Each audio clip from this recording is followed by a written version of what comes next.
మీకు ఇచ్చిన మాట వాస్తవం కాదా? ఇలా ఒకటొక్కటిగా మా ఆడబిడ్డల్ని ఆర్థికంగా నిలబెట్టాలి. నగదు ఆడబిడ్డ చేతుల్లో ఉంటే ఇంట్లో పిల్లల చదువులకో లేకపోతే అత్తామామ వైద్య ఖర్చులకో ఇల్లు కట్టుకోవడానికో సంసారం చక్కదిద్దుకోవడానికి ఉంటుందని ఆడబిడ్డల చేతుల్లో నగదు ఆడే విధంగా ఇవాళ చర్యలు తీసుకున్న మాట వాస్తవం కాదా? ఎక్కడన్నా ఈ ప్రభుత్వంలో మీ తమ్ముడుగా మీ అన్నగా మీ రేవంత్ అన్నగా ఎక్కడైనా ఆడబిడ్డల కష్టం వస్తే చూస్తూ ఊరుకున్నానా? లేకపోతే మీకోసం కొట్లాడి మీకు నిధులు ఇచ్చి ఈరోజు మిమ్మల్ని అభివృద్ధి పదం వైపు నడిపిస్తున్నానా లేదా ఆలోచన చెయ్యండి. ఇవాళ రక్త సంబంధం లేకపోయినా నా ఇంటి ఆడపడుచుగా సీతక్కకు అన్ని రకాలుగా అండగా నిలబడ్డ వాస్తవం కాదా? అదే రక్తం పంచుకున్న బిడ్డ కేసీఆర్ బిడ్డ కేటీఆర్ చెల్లెలు కల్వకుంట్ల కవితకు ఆస్తిలో భాగం ఇవ్వాల్సి వస్తుందని కష్టాలలో జైలుకు పోయి ఇంటికి వచ్చి నాకు కాస్త సాయం చేయంటే సాయం చేయాల్సి వస్తుందని ఈ కర్కోటకుడు సొంత చెల్లెల్నే ఇంట్లో నుంచి బయటికి గెంటేసిన నీచమైన చరిత్ర తారక రామారావుది కాదా? ఒకసారి మా అక్కల్ని ఆలోచన చేయమంటున్నా. చెడిపోయి పుట్టింటికి పోకూడదని అంటారు పెద్దలు, కానీ ఒకవేళ చెల్లి కష్టాలలో ఉండి ఇంటికి వస్తే వేల కోట్ల రూపాయల ఆస్తి ఉన్నోడు సొంత తొడబుట్టిన చెల్లెలకు సాయం చేయకుండా ఇంట్లో నుంచి గెంటేస్తే కన్న తండ్రి కళ్ళు మూసుకొని పోయి ఉన్నాడా? కన్న తండ్రి ఏమన్నా ధృతరాష్ట్రుడా? కొడుకును పిలిచి సలాకి కాల్చి వాత పెట్టి వంగబెట్టి ఈపుల మీద 4 గుద్ది సగం ఆస్తి బిడ్డకి ఇవ్వాలి కదా. కానీ ఇంట్లోకి వెళ్ళి బయటికి గెంటేసిండు. కానీ నేను మీ అందరినీ సొంత కుటుంబ సభ్యుల్లాగా ఇవాళ చూసుకుంటున్నానా లేదా? అంతెందుకు, ఆనాడు బతుకమ్మ చీరల కమిషన్లు కొట్టేస్తే ఆ ఇచ్చిన చీరలు ఎన్నడన్నా మీరు కట్టుకున్నారా అక్క? బతుకమ్మ చీరలు ఎన్నడన్నా కట్టుకున్నారా? పండుగ నాడైనా ఎన్నడైనా ఏడగట్టిరా చీరలు? పల్లి చేను వేసుకుంటే పందులు రాకుంటుండనికే బెదిరియనికే చేన్ల కాడ కట్టిరు.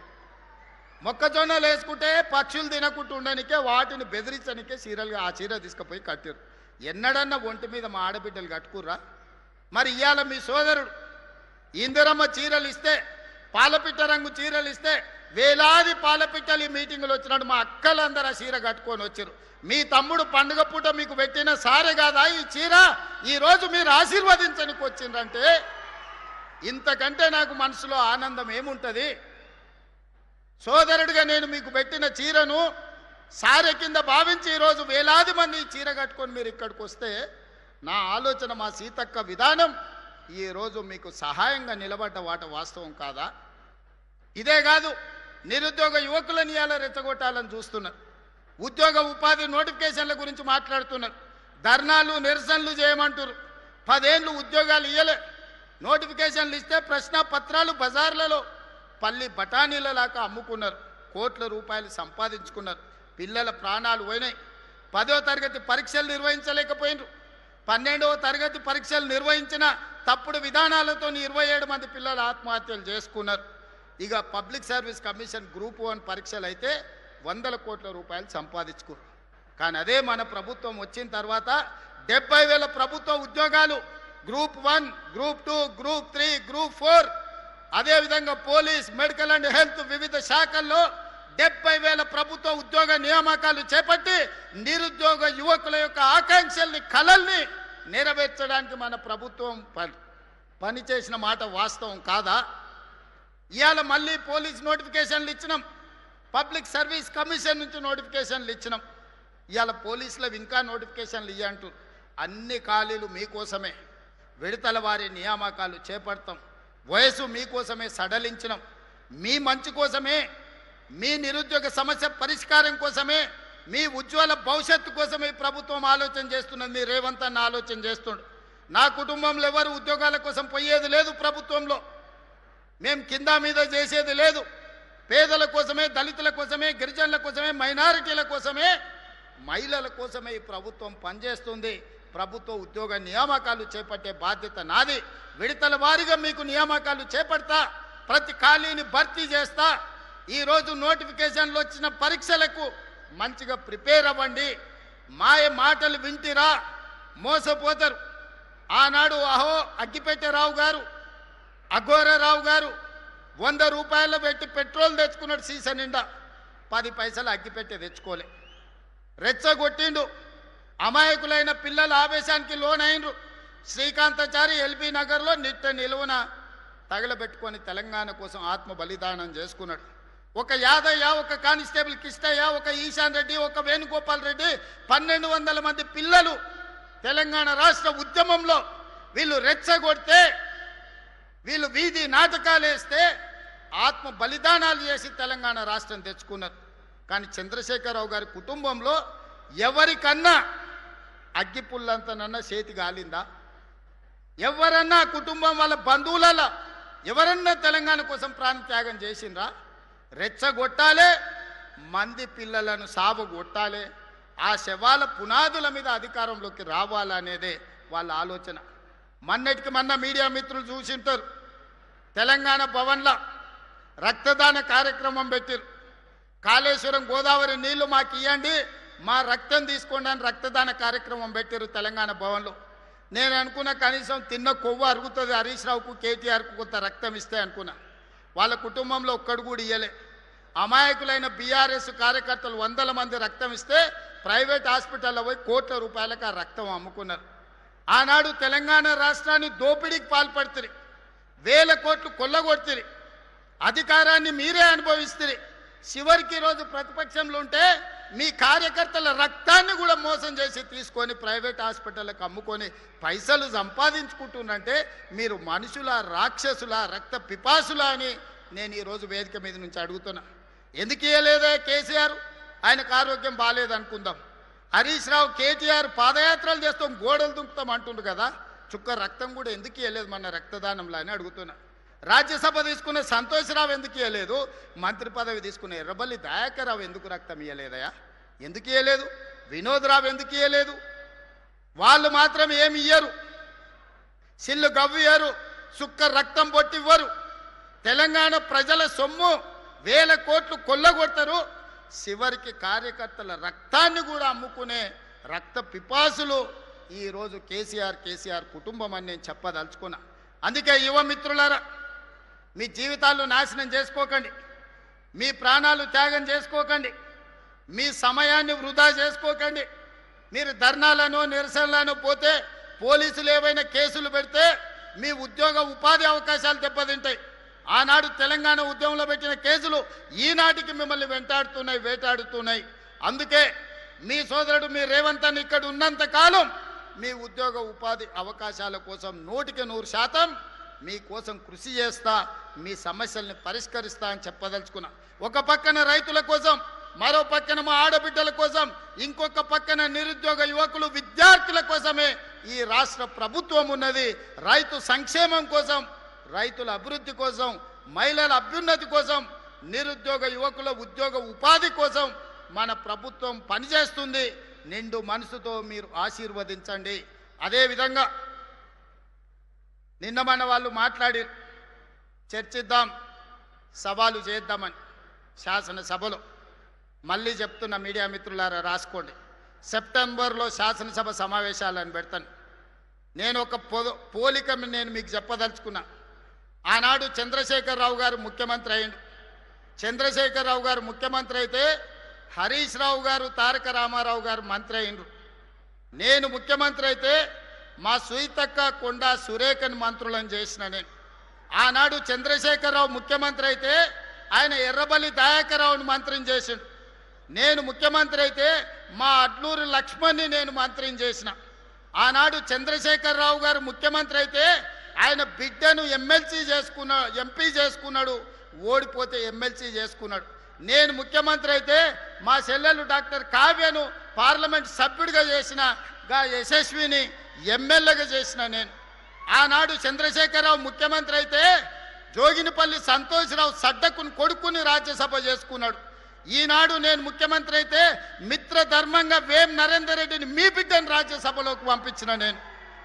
ఆనాడు చంద్రశేఖరరావు ముఖ్యమంత్రి అయితే కరీంనగర్లో వినోద్రావును బండకేసి కొడితే ప్లానింగ్ కమిషన్ వైస్ చైర్మన్ చేసుకున్నాడు. నేను ముఖ్యమంత్రి అయితే తెలంగాణ ఉద్యమ కారకుడు JAC political JAC chairman Kodandaram గారిని నేను ఎమ్మెల్సీ చేసిన. ఇవాళ మీరు పోల్చుకోండి, చూడండి, చంద్రశేఖరరావు చేసింది ఫ్యామిలీ జస్టిస్ అయితే నేను చేసింది సోషల్ జస్టిస్. చంద్రశేఖరరావు గారు ముఖ్యమంత్రి అయితే ఆయన కొడుకును కేటీఆర్ను కార్యనిర్వాహక అధ్యక్షుడిని చేసుకున్నాడు. నేను ముఖ్యమంత్రి అయితే మా సోదరుడు మహేష్ గౌడ్ను సోషల్ జస్టిస్లో కాంగ్రెస్ పార్టీ అధ్యక్షుడిని చేసిన. ఇవాళ మీరు చెప్పండి సోదరులారా, కేసీఆర్ అయితే కేసీఆర్ కుటుంబానికి లాభం. అదే కాంగ్రెస్ పార్టీ అధికారంలోకి వస్తే బీసీలకు, ఎస్సీలకు, ఎస్టీలకు, మైనారిటీలకు మీ కుసూర్ పాషా ఈరోజు ఒక బలమైన బాధ్యతలు ఉన్నాడు. ఒక అజరుద్దీన్ ఈరోజు ఒక మంత్రిగా రాణిస్తున్నాడు. అందుకే ఈనాడు నేను స్పష్టంగా సవాల్ విసురుతున్నా, చంద్రశేఖరరావు ముఖ్యమంత్రి అయితే ఎవరెవరికి లాభం జరిగిందో అదే ఇందిరమ్మ రాజ్యం ప్రజాపాలన వస్తే ఏ రకంగా సీతక్క, కొండా సురేఖమ్మ మంత్రులైండో, ఏ రకంగా అడ్లూరు లక్ష్మణ్ మంత్రి అయిండో, ఏ రకంగా అజరుద్దీన్ మంత్రి అయిండో, ఏ రకంగా డాక్టర్ కావ్య ఎంపీ అయిందో, యశస్విని ఎమ్మెల్యే అయిందో, వేం నరేందర్ రెడ్డి రాజ్యసభ అయిందో, లెక్కలన్నీ పక్కాగా నేను చెప్తా.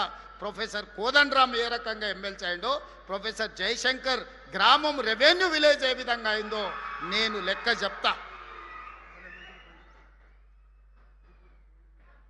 ఆ గ్రామానికి మా అన్న చెప్తున్నాడు 10 కోట్ల రూపాయలు డెవలప్మెంట్కి ఇచ్చినామని. ఆయన మాత్రం చింతమడకకి ఇచ్చుకున్నాడు. అవి కూడా ఇచ్చిండో కమిషన్లు కొట్టేసిండో నాకైతే తెలియదు. అందుకే ఈనాడు మిత్రులారా, ఇది ప్రజాపాలన. ఒకటొకటిగా సమస్యల్ని పరిష్కరించుకుంటున్నాం, మెల్లమెల్లగా కూడా తీసుకుంటున్నాం. ఈరోజు బోల్తా కొట్టిన బండిని పట్టాలు ఎక్కించినాం, ఇక పరిగెత్తిచ్చుడే ఉన్నది. మీ అందరి సహకారం, మీ అందరి ఆశీర్వాదం ఉండాలి. నిండు మనసుతో ఏ విధంగా అయితే పరికాలలో మన్న ప్రకాశాన్ని గెలిపించిండ్రో రాబోయే 2029లో రెట్టించిన మెజారిటీతోని ఈ ప్రాంతంలో గెలిపించండి. ఆ పక్కన దొంతి మాధవరెడ్డి గారిని, మిగతా వాళ్ళని వేదిక మీద ఉన్నోళ్ళని, గక్కనే మన నాయన రాజేందర్ ఉన్నాడు. వరంగల్కి అండర్ గ్రౌండ్ డ్రైనేజ్ ఇస్తే ఏం అడగను అన్నాడు. 6,000 కోట్లతో అండర్ గ్రౌండ్ ఇచ్చిన. మళ్ళీ ఎంబడే వచ్చి ఔటర్ రింగ్ రోడ్ కావాలన్నాడు, అది కూడా ఇచ్చిన.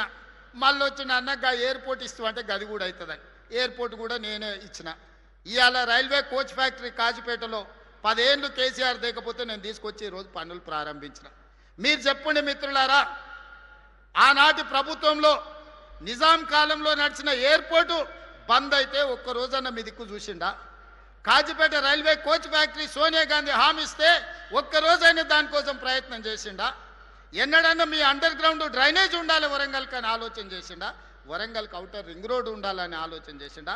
కాకతీయ మెగా టెక్స్టైల్ పార్కులో మీకు ఉద్యోగ ఉపాధి అవకాశాలు ఉండాలి అని ఆలోచన చేసిండా? సమ్మక్క సారలమ్మ మందిరం, 100 ఏళ్ళ చరిత్ర ఉన్న సమ్మక్క సారలమ్మ మందిరం వైపు కూడా మళ్ళీ చూడలే ఆనాటి ముఖ్యమంత్రి. ఈనాడు పొంగులేటి శ్రీనివాసరెడ్డి గారి పర్యవేక్షణలో అద్భుతంగా ఈరోజు సమ్మక్క సారలమ్మ మందిరాన్ని నిర్మించుకున్నాం కదా, వన దేవతలను పూజించుకుంటున్నాం కదా. ఇది మా సోషల్ జస్టిస్. సామాన్యుల కోసం పనిచేసే ప్రభుత్వం, మీకోసం పనిచేసే ప్రభుత్వం, మీలో కలిసిమెలిసి ఉండే ప్రభుత్వం. నేను వేరు మీరు వేరు కాదు, మీలో నేను ఒక్కడనే. నేను కూడా గ్రామాల నుంచే వచ్చిన, నేను కూడా పల్లెటూరు నుంచే వచ్చిన. కష్టాలు నాకు కొత్త కాదు. కష్టాలున్న పేదోళ్ళు, దళితులు, గిరిజనులు, ఆదివాసుల మధ్యలోనే పుట్టి పెరిగి వచ్చిన. అడవి జీవితం గురించి తెలుసు, ఆడబిడ్డల కష్టాల గురించి తెలుసు, అభివృద్ధి చెయ్యాలంటే కష్టపడి పనిచేసే విధానం తెలుసు. పాలమూరు అంటేనే కష్టానికి మారు పేరు. మీకోసం ఎంతైనా కష్టపడతా. వయసు ఉంది, ఓపిక ఉంది, మీకోసం పని చేయాలన్న చిత్తశుద్ధి ఉంది. మీ ఆశీర్వాదం ఉన్నంతకాలం 1000 మంది కేసీఆర్లు వచ్చిన ఒక ఎంటిక కూడా పీకలేడని చెప్పి మీ అందరి సమక్షంలో అనుకుంటున్నారు. అబద్ధాలు చెప్తే అబద్ధాల సంఘంతో నడిపితే సోషల్ మీడియాలో పెడితే దానివల్ల ఏదో ఒరుగుద్దని. ఒరిగేది లేదు, కరిగేది లేదు. మీ ఈపులు విమానమూతం అవుతాయని తెలియజేస్తూ, శాసనసభలో తేల్చుకుందామని తెలియజేస్తూ మీ అందరి దగ్గర సెలవు తీసుకుంటున్నా. ధన్యవాదాలు మిత్రులారా. లెక్కలన్నీ పక్కాగా నేను చెప్తా. ప్రొఫెసర్ కోదండరామ్ ఏ రకంగా ఎమ్మెల్సీ అయిందో, ప్రొఫెసర్ జయశంకర్ గ్రామం రెవెన్యూ విలేజ్ ఏ విధంగా అయిందో నేను లెక్క చెప్తా. ఆ గ్రామానికి మా అన్న చెప్తున్నాడు 10 కోట్ల రూపాయలు డెవలప్మెంట్కి ఇచ్చినామని. ఆయన మాత్రం చింతమడకకి ఇచ్చుకున్నాడు. అవి కూడా ఇచ్చిండో కమిషన్లు కొట్టేసిండో నాకైతే తెలియదు. అందుకే ఈనాడు మిత్రులారా, ఇది ప్రజాపాలన. ఒకటొకటిగా సమస్యల్ని పరిష్కరించుకుంటున్నాం, మెల్లమెల్లగా కూడా తీసుకుంటున్నాం. ఈరోజు బోల్తా కొట్టిన బండిని పట్టాలు ఎక్కించినాం, ఇక పరిగెత్తిచ్చుడే ఉన్నది. మీ అందరి సహకారం, మీ అందరి ఆశీర్వాదం ఉండాలి. నిండు మనసుతో ఏ విధంగా అయితే పరికాలలో మన్న ప్రకాశాన్ని గెలిపించిండ్రో, రాబోయే 2029లో రెట్టించిన మెజారిటీతోని ఈ ప్రాంతంలో గెలిపించండి. ఆ పక్కన దొంతి మాధవరెడ్డి గారిని, మిగతా వాళ్ళని, వేదిక మీద ఉన్నోళ్ళని, గక్కనే మన నాయన రాజేందర్ ఉన్నాడు, వరంగల్కి అండర్ గ్రౌండ్ డ్రైనేజ్ ఇస్తే ఏం అడగను అన్నాడు. 6,000 కోట్లతో అండర్ గ్రౌండ్ ఇచ్చిన. మళ్ళీ ఎంబడే వచ్చి ఔటర్ రింగ్ రోడ్ కావాలన్నాడు, అది కూడా ఇచ్చిన.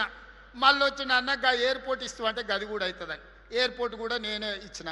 ఇవాళ రైల్వే కోచ్ ఫ్యాక్టరీ కాజిపేటలో 10 ఏళ్ళు కేసీఆర్ దిగకపోతే నేను తీసుకొచ్చి ఈరోజు పనులు ప్రారంభించిన.